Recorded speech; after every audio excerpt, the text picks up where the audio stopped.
Hello everyone, welcome to Self-Knowledge. Today we're going to see lecture number 49, the penultimate of this cycle of 50 lectures that we have been broadcasting through this page every Sunday and that make up the Phase A, the 50 lectures of the Phase A of this Self-Knowledge course.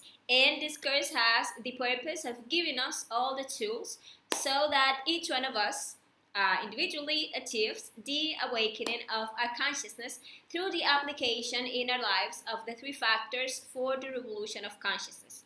And we start being guided and directed by our own inner being, thus achieving the intimate self-realization.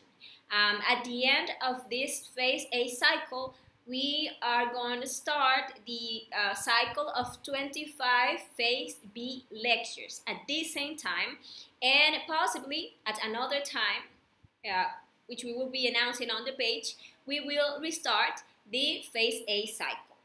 And well, today we are going to see a very interesting topic. We are going to see this lecture which is titled Duality. And well, we are going to see that the objective of this topic is going to be to show us the purpose of our existence on this planet, what reason bring us so, who are divine sparks, to this physical manifestation, and we will see that this purpose is to achieve the intimate self-realization of our being, and we will then see what are the 10 steps that we must take to achieve that goal. So this is actually a very, very interesting lecture. And actually, knowing these 10 steps will allow us to understand, well, let me put this a little so you can see this better for a while.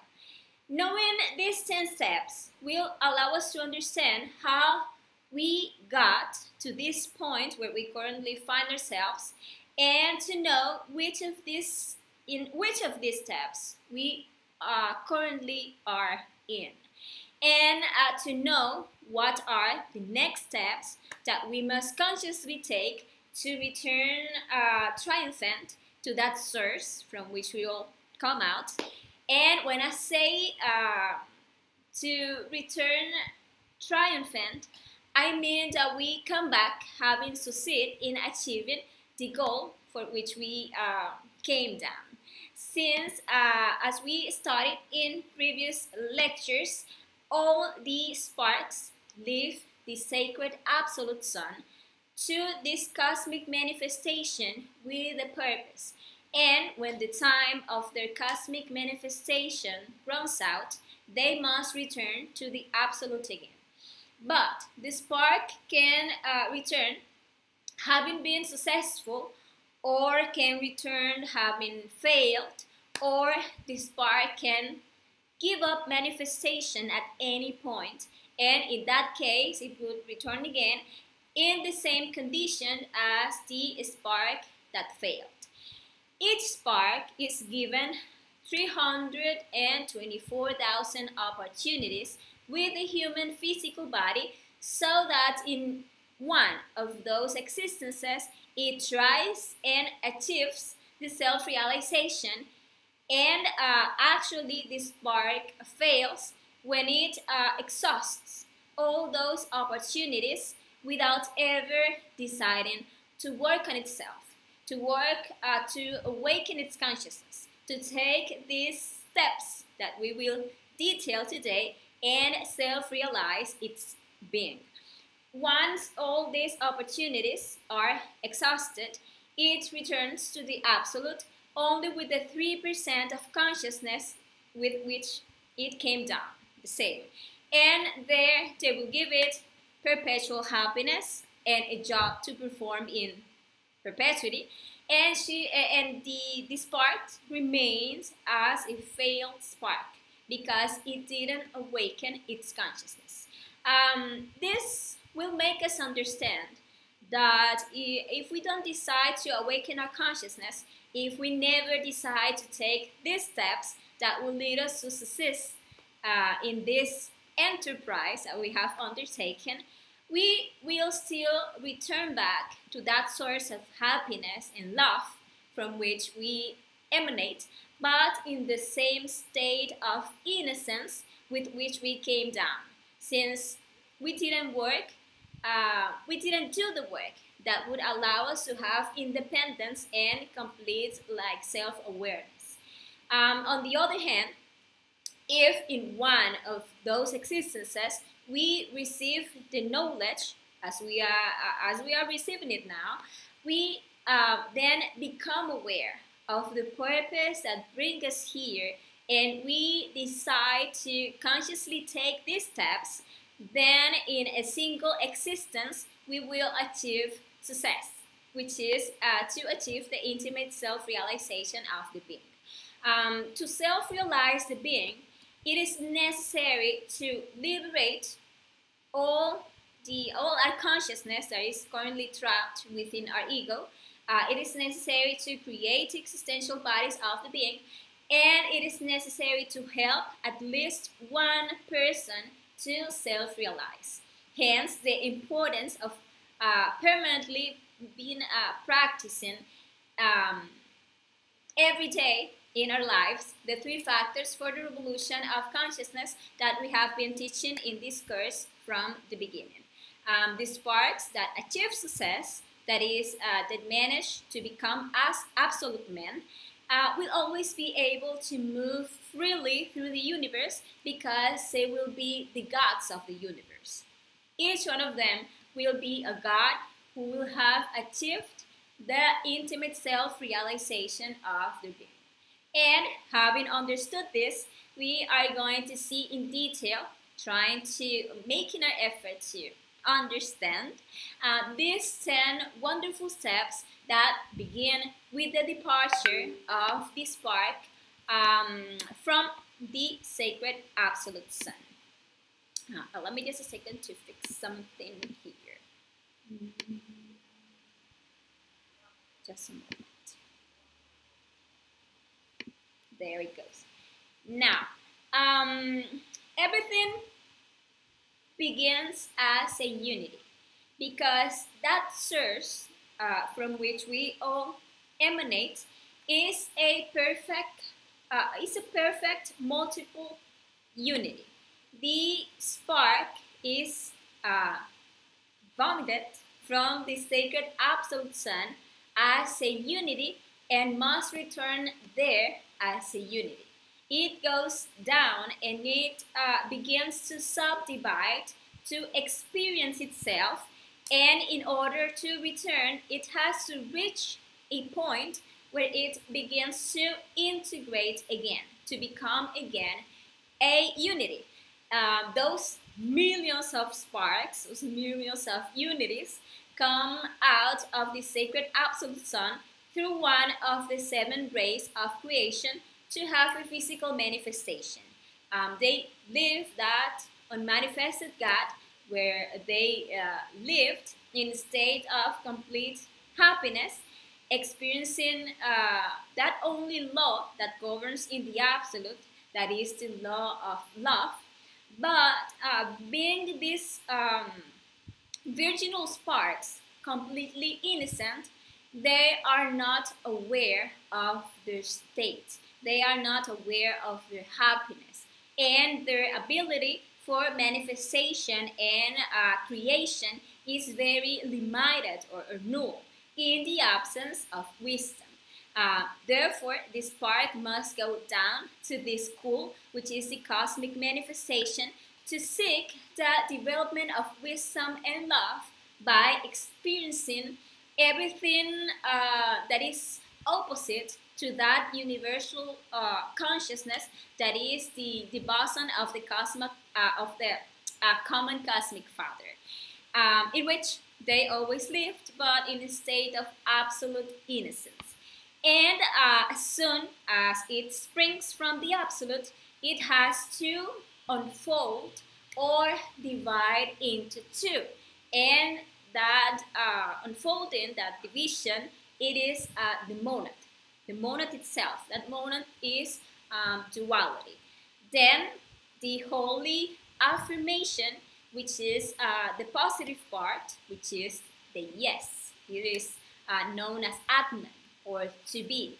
It unfolds into the holy negation, which is the negative part, the no, which is it is known as Buddhi, or the not to be.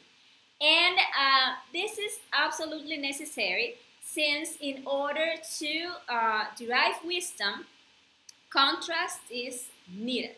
Then the white unfolds into the black, the tall into the short, the fat into the skinny, joy and sadness, triumph and defeat. Everything, absolutely everything, remains with duality, and one exists as a function of the other. So the holy affirmation unfolds into the holy negation in order to be able to create, and thus they remain as a duality.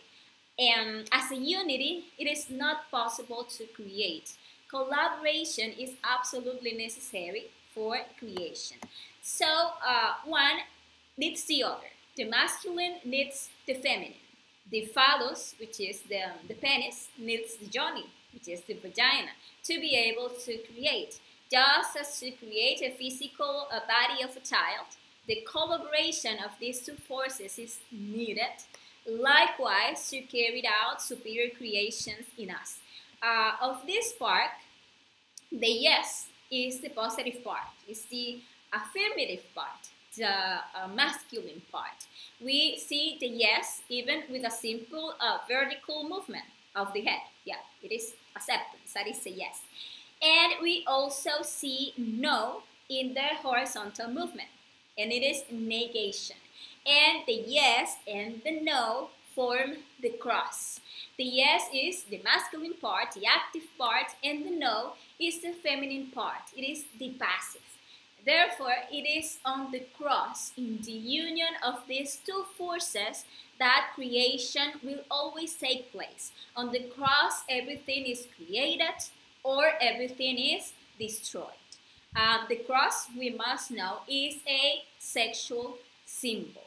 And when the two forces are unfolded, the holy affirmation and the holy negation, the third force appears, which is the holy conciliation, thus giving way to the next step, which is the Trinity. The Trinity is represented with the triangle. The holy affirmation, which is the Father, unfolds in the Son, or the holy negation, and between the two appears the holy conciliation, which is the creative energy of the Holy Spirit, which is like the creative power of the Mother. Both the force of the Son, as it is commonly known as, and the force of the Holy Spirit are both the forces of Mother God. And these three principles or forces will participate in all creation. To create positively, we must learn to draw wisdom from no. And who is no? Who is that Son? It is our psychological trainer. It is Lucifer. He handles the balance. He is like the desire in all human beings. For that reason, it is like the negative part. And since he is the desire, he is the I of each one of us. And if we overcome desire, we then draw wisdom and fire to create positively. If you see the name Lucifer and you go to its root, there you are going to find the light and the fire. And we overcome it when we use the negation or the denial positively. When we deny our desires and we succeed in temptations, then he will give us the light or wisdom and the fire of love, which is what we came to experience here. And well, on the other hand, if we allow ourselves to be overcome by Him, and we allow ourselves to be overcome every time that instead of denying our desires, we dedicate, as we do, to satisfy our desires. Then what we do is that we become slaves of desire. And at this point, the Trinity is the point where we all currently find ourselves. Actually, in the next lecture, in which we will talk about the origin of the ego, we are going to see from when we began to fall into temptation, to give in to desire, and to create, thanks to the power of this Trinity, but in an inverted way, creating each time that we unite sexually, and we don't deny ourselves the desire for fornication, we create the ego in us, and that creation of more and more details of the ego is what makes our essence to be all the time like subdividing negatively more and more into thousands and thousands of negative ways of being that have us like stuck in this step. In each one of our desires, the fire is hidden, and the light, the wisdom is hidden, because a portion of our essence is trapped there in each one of our desires. If we want to succeed, we have to defeat desire, and we need to start reintegrating our essence. The Father says, "No one comes to me except through the Son," and the Son is the justice. And so the one who wants wisdom has to defeat desire, because there is only wisdom for the one who takes possession of the possession of the fire, for the one who has like defeated the devil. And we are all in this step, creating in a negative way, creating all the time and feeding all the time our ego. And we can actually exhaust all the opportunities that are given to us, being born and reborn and returning like 3,000 times in this wheel and 324,000 times in human physical bodies without awakening consciousness.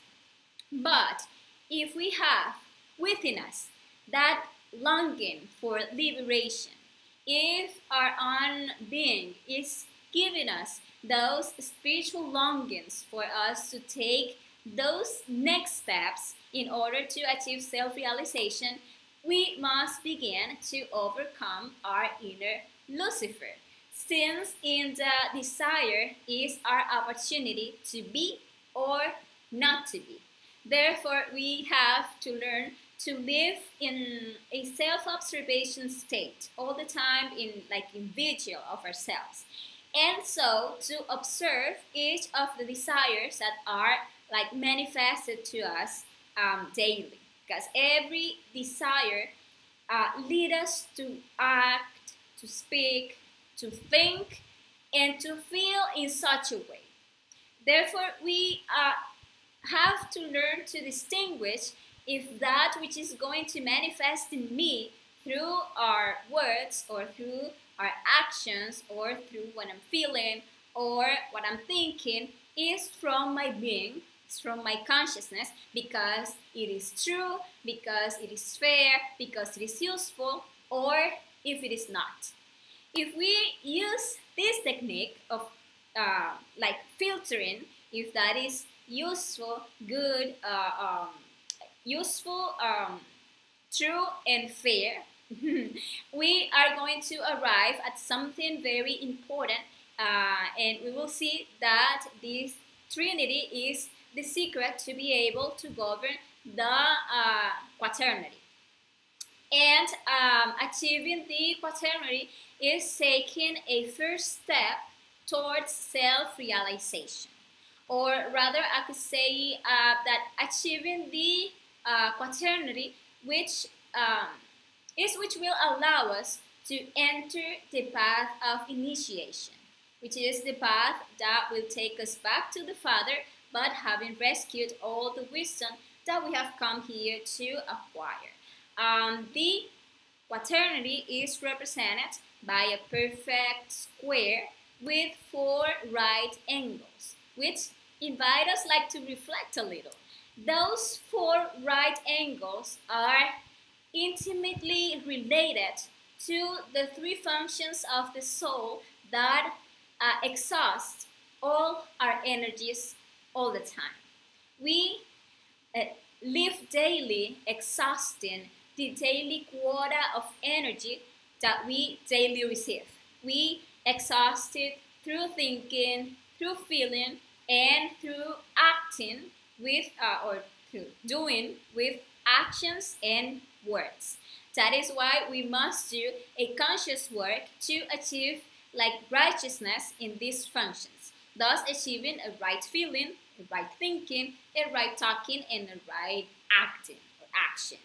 And as long as we don't understand the great value of our energy and we continue to waste it badly by feeling, thinking, speaking, and doing things that neither are true, fair, nor useful to our being, to our consciousness, we will never achieve righteousness. If we don't achieve righteousness, we will never achieve the balance of our centers. Therefore, we will not reach the scientific chastity, nor we will be able to ignite in us the sacred fire of the Kundalini that will allow us, through the practice of the supersex, to being able to crystallize the existential bodies of the being. So actually, this point is absolutely important for us to understand it and to start practicing these 4 rights. So, how we will achieve a right feeling?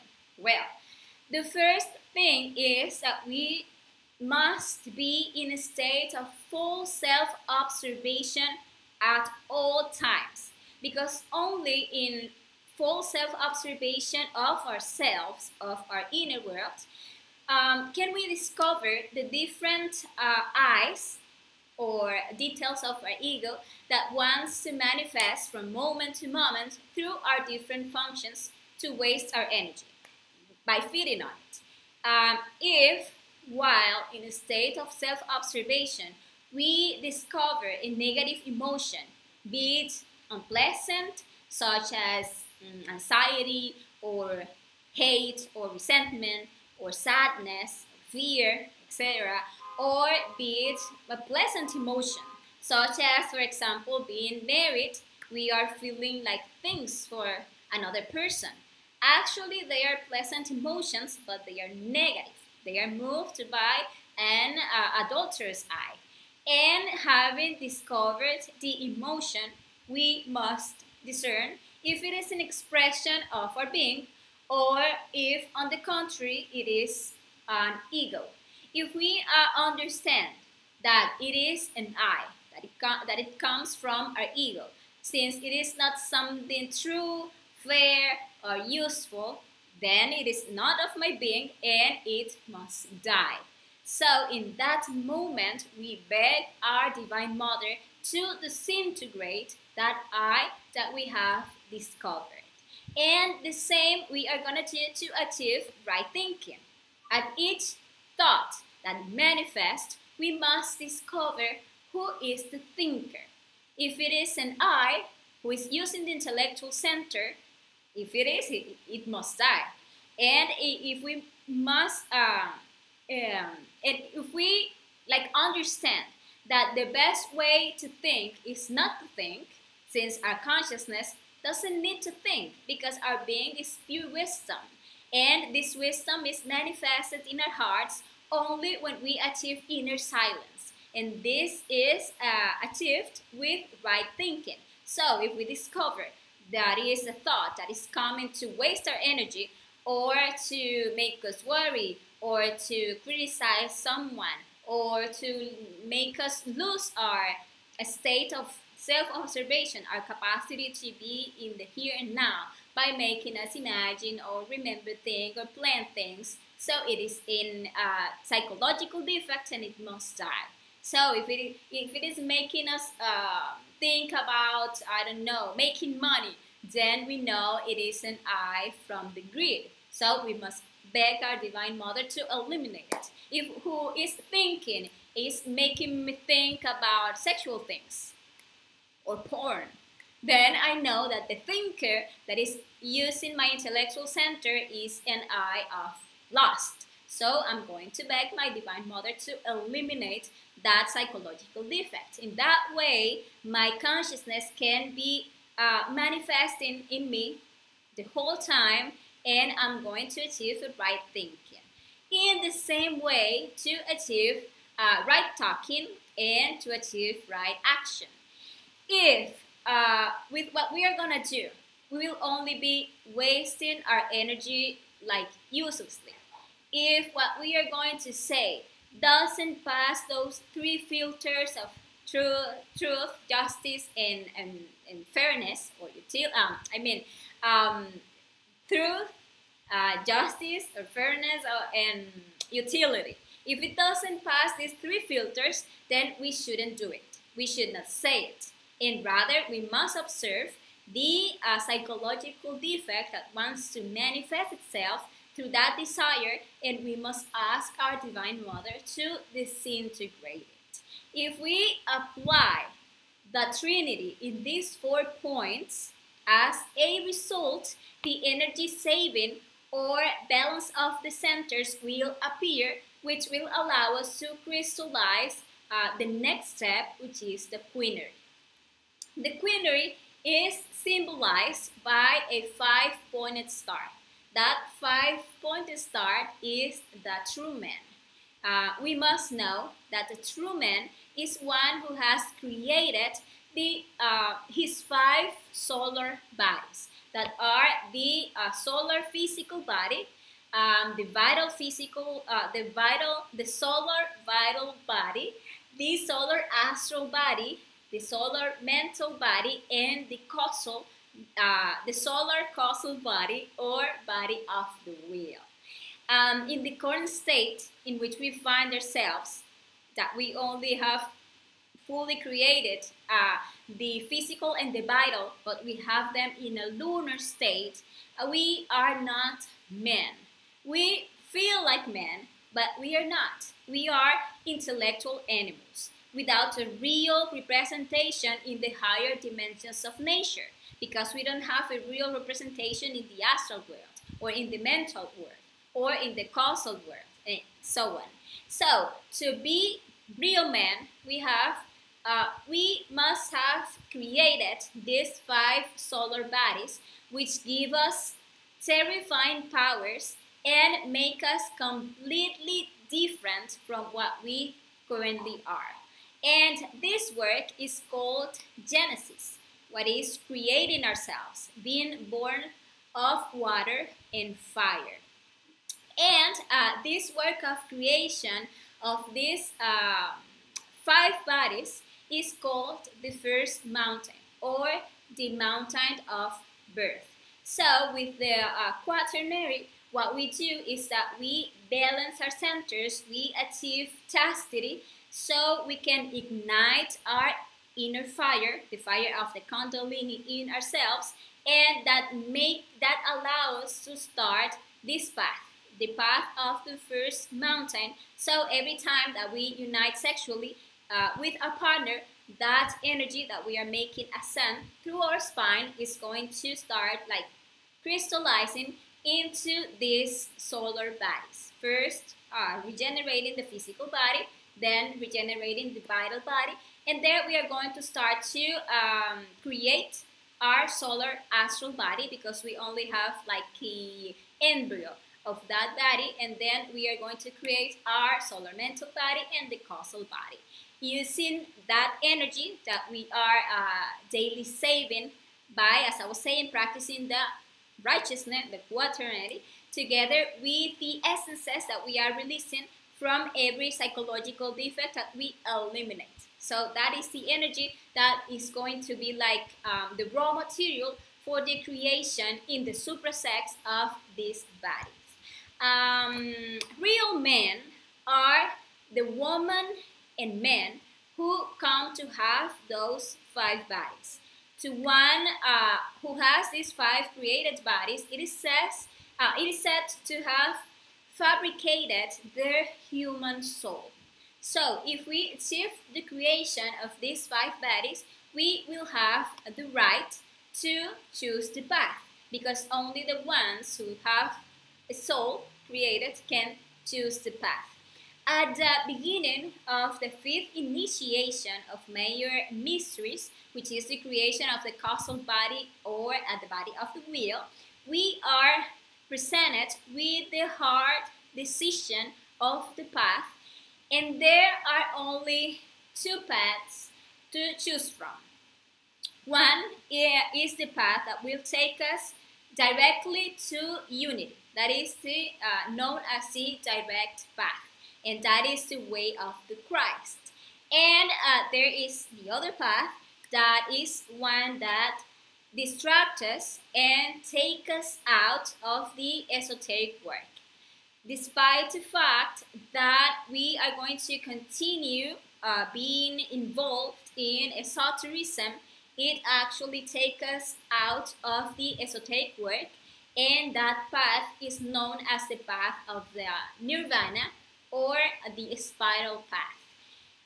There are only those 2 paths. If someone at that point, finishing this quinary, decides on the path of Nirvana, he wouldn't continue taking the next steps that would lead him to self-realization, but would remain like stuck at that level of man, because it's already a man, and gradually he will have to restart the process again. But if on the other hand the person is a revolutionary and decides to follow the path of the Christ, then they take the next step, which is the scenery or scenery. And after having raised the sacred fire to the larynx, which is the point where the causal body develops, it should rise the fire to the point between the eyebrows here.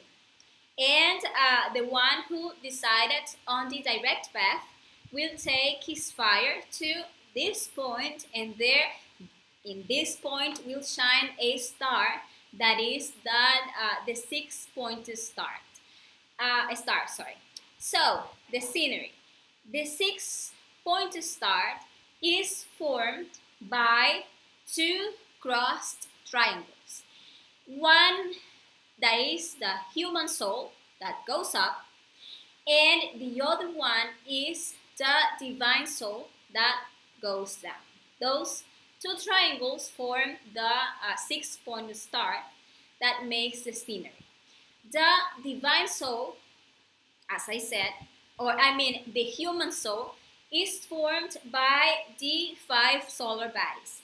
And the divine soul is formed by our Buddhic body that was lifted the whole time, waiting for us to form our human soul to unite, and thus celebrating the perfect matrimony. The perfect matrimony is the union between the human and the divine. Our divine soul, which we incarnate at that point, is our true twin soul. That is the one. And this is actually a force that resides within us. There, the initiate possesses the Star of David, which is the Star of Bethlehem, the 6-pointed star that lights up the Christmas tree, which gives him the right to participate in the Christmas of the heart, because from that union in our interior between the human and the divine, that revolutionary force, that is the Christ, is like gestated and is born. Then the Christmas of the heart is lived internally. So at this point, the initiate already have his Christ inside and already has 84% of awakened consciousness. And from this point on, we are already called masters. And when these heights have been reached, all those who achieve this perfect matrimony have the right to the next step, which is the septenary. The septenary is the 7-pointed star. He is the Superman. He is the Christ. And we know that the Christ is the Son of Man. Therefore, only when we truly become man can the Son of Man, who is the Christ, be born. And undoubtedly, reaching the Christmas of the heart is the most important event in the history of man. It would be worth nothing to have celebrated thousands of Christmases if we don't celebrate our own Christmas at least once. And this event of celebrating the Christmas of the heart, the advent of the Christic fire, is the beginning of the apocalypse in ourselves. The Christ is that revolutionary force, that is that fire that comes to make the interior apocalypse, that is the death by fire of all our inferior nature, that is our ego. This is really indicating something very important, and it is the beginning of the second mountain, the mountain of death. You see that on the cross of Jesus, the Christ, were the letters I and RI, which esoterically mean ignis natura renovatur integram. That means fire completely renews nature. So the Christ, which is love, the fire, has to renew all our nature. That is why the advent of that flame within us radically transforms us. And the birth of the Christ gives rise to the process of the apocalypse. But what apocalypse mean? Well, it actually means the end by fire. Then, throughout this process that we are going to experience, which is known as the second mountain, that Christic force within us will eliminate all the causal selves, which are the seats of the ego, or the 7 heads of legion, which are, laziness, greed, lust, pride, anger, gluttony, and envy. And that fire will also make shine the 7 churches that each one of us have along the spine. It will also turn those solar bodies from the first mountain into bodies of gold. That fire will ascend church by church until completing the 7, and will also carry out death and resurrection directly in us. So all that things that we hear that Master Jesus lived, all of us in the process of the second mountain are going to live the same, but everything inside of us. Because only that fire resurrects, only that fire gives us life and lead us to the second birth. It is said that with death, death is killed for an eternity. And this means that when the death of the causal selves occurs, of the very causes of the error, all of our parts are freed. And with this death, the resurrection is reached. When the Master completes his work of death, then he just resurrects as a being of light, without a shadow of ego. He has completed his second mountain completely with 99% of consciousness. And he only has to give just the last 3 steps to unite again with his being. And these 3 steps that last are going to be taken in the process known as the third mountain, which begins with the octonary. The octonary is symbolized by the meeting of 2 perfect squares that makes the 8-pointed star. This octonary, or 8-pointed star, is showing us the third work, the work of the third mountain, which is the mountain of the sacrifice for humanity. In this work, the master must look for a disciple and be in charge of taking this disciple to the gates of the second mountain. That is, he must be a disciple who has already taken the direct path. It is a requirement to be able to enter the absolute, to leave a disciple already on the path, who is in charge of world teaching, so that the planet is never left without knowledge.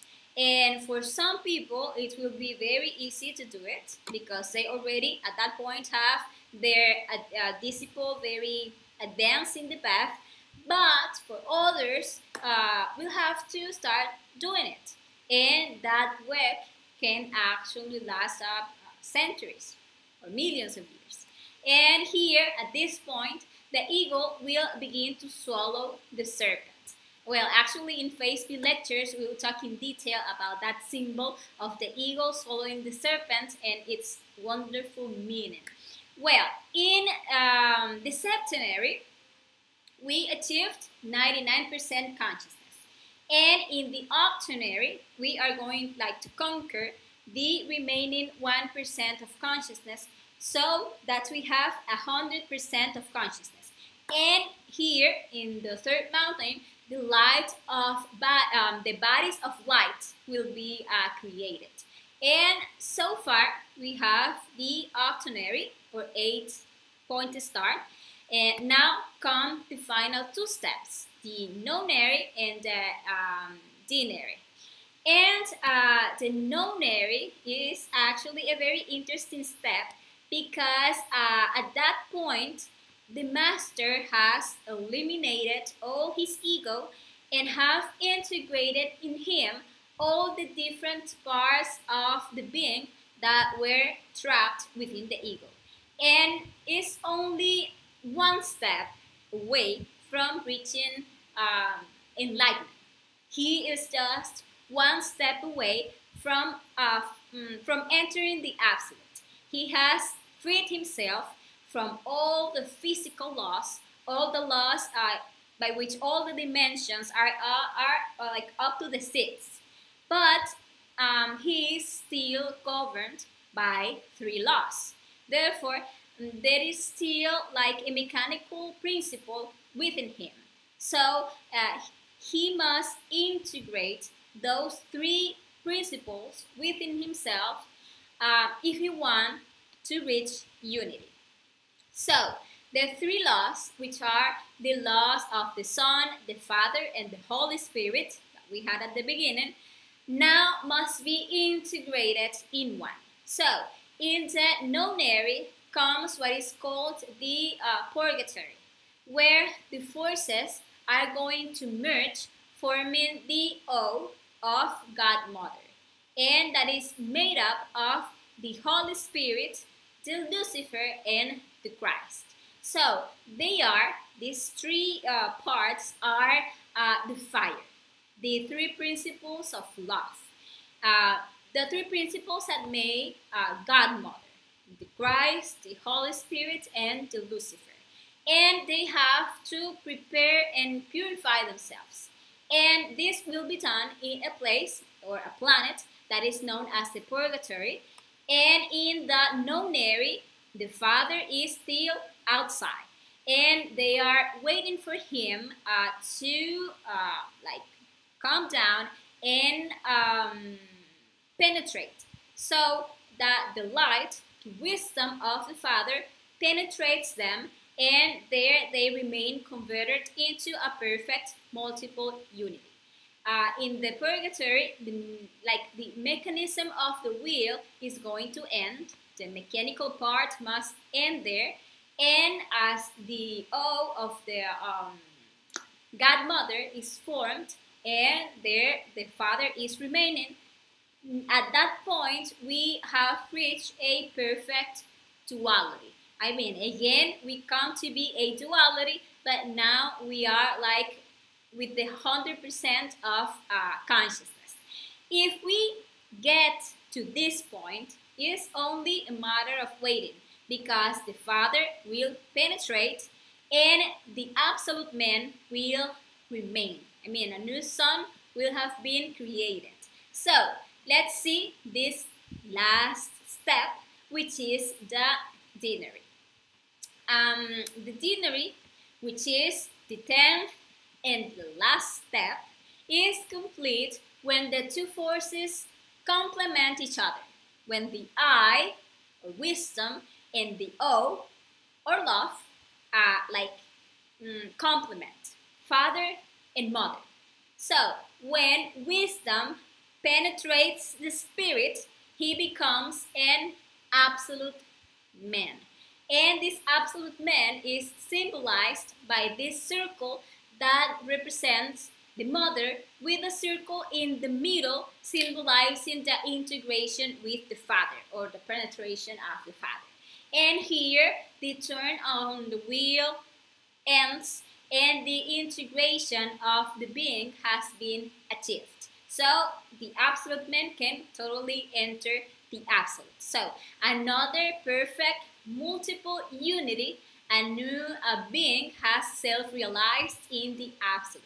Already at this point, we become gods of the universe, and therefore we can move consciously and freely throughout the universe. The sparks that reach that point are gods that have achieved the intimate self-realization of the being. And well, here we can see again, there you can see once again this already complete box that summarizes basically all the work, those 10 steps that we must take to integrate with our being and to truly become beings of light. There you can see like the whole turn that we must take.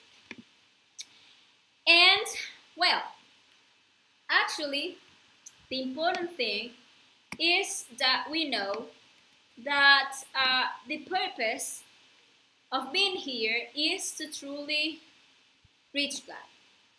And to truly reach God, we must take the right steps. You cannot deviate from the path. And actually, if we understand that we only advance on this path through the practice of the 3 factors for the revolution of the consciousness, when we deny ourselves by practicing the psychological death, when we take up our cross daily, which is to practice suprasexuality with a partner in fidelity, chastity, and love, and when we follow the example of the Christ, that is to sacrifice for humanity, that is to sacrifice our time to try to help others to also understand the path to the self-realization and to have the tools so they can also make their own path in their interior. So, this course that we offer for free, we give it in favor of humanity. And if you want to practice it, you are free of doing it. If you want to share this lecture, you can do it. Or if you want to invite more people to join and take it now that we restart the phase A, you can also do it if you wish. And if you want to learn these topics but in depth, or if you want to study them and teach them, then you can get in touch with us through the messenger of the page, so we can pass you the book of lectures of the self-knowledge course, and we also be glad to help you with any aspect or any doubt that you may have. So it only remains for me to invite you to the next lecture, which will be the last of this cycle of Phase A. And in this lecture, we are going to talk about the origin of the ego. And we will see all the aspects that participated in the moment in which that second lower nature was born in us, which is the ego, and for what purpose this was given.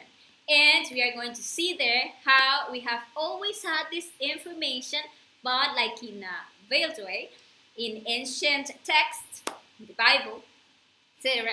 And we are going to understand the true meaning in many symbolisms, such as Adam, Eve, the apple, the serpent, etc. So I invite you to that lecture that we are going to see next Sunday. And well, actually, this has been all for today. Thank you very much to all of you who watched the video, and goodbye. See you next time. Ciao, ciao.